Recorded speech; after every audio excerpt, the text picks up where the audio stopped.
Here's a quick video on tying pouches again. After my last video where I used crystal string to attach pouches, I got some questions about using a constrictor knot with some cotton twine. So today I'm using 0.5 millimeter waxed cotton. It must be the cotton. I tried this a year ago or so with some stuff I found in the house, and it was some sort of a nylon blend, and it just chewed it right through my bands.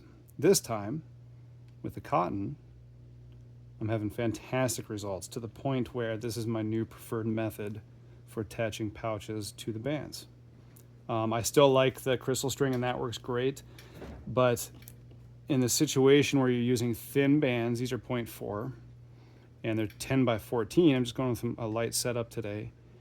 Using the crystal string method, since you're wrapping it around, the bands kind of want to twist and move, and I find it a little bit more difficult to get everything to lay how I want to. It still works great when I go up to 0.5, some of my 3/8 steel setups, that kind of thing. But for a real thin setup, or if you just want to tie it really fast, this method is really quick, super simple.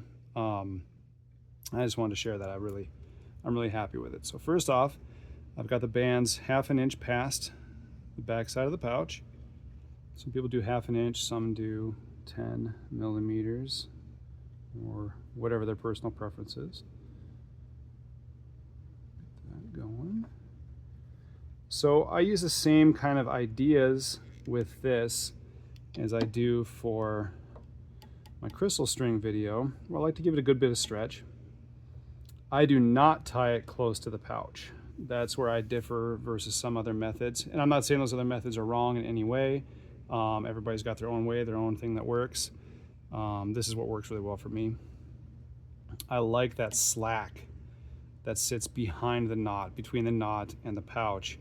I think that gives a real kind of a shock absorber area, and as long as the knot's tight enough and it doesn't slip, I think you get really good band life with that.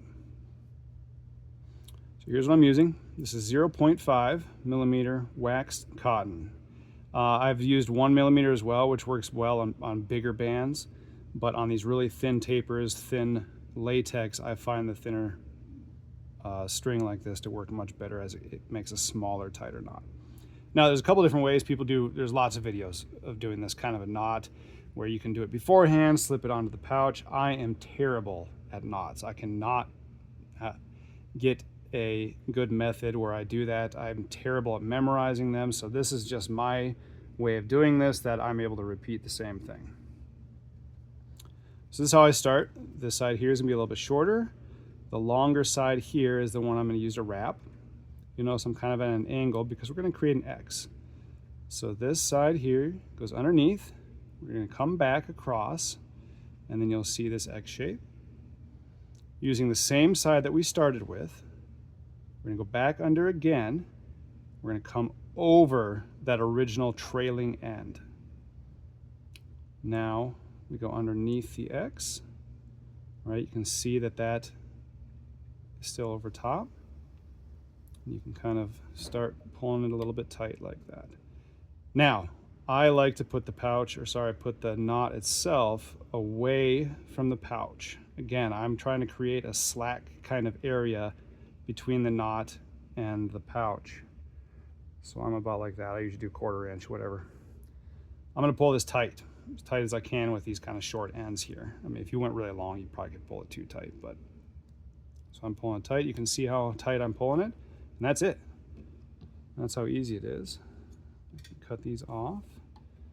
Some people singe the ends with a lighter. I'm not looking to put a flame near my latex.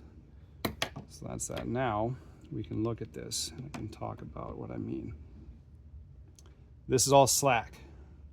All of this double loop of latex between the knot and the pouch is slack. When you pull this, it acts as a little bit of a shock absorber behind there. But the key is that this knot never slips, no matter what. Full draw, whatever you're doing, it stays exactly where it's at. If that knot slips, every time it slips, it's going to tighten up that area. You're going to have shorter band life. And it's going to chew on the bands a little bit every time it slips. So that's what it looks like. Really easy. Again, 0.5 millimeter cotton waxed string. And it works great. This is my new favorite method, and this is what I'll be using for the foreseeable future. Thanks for watching.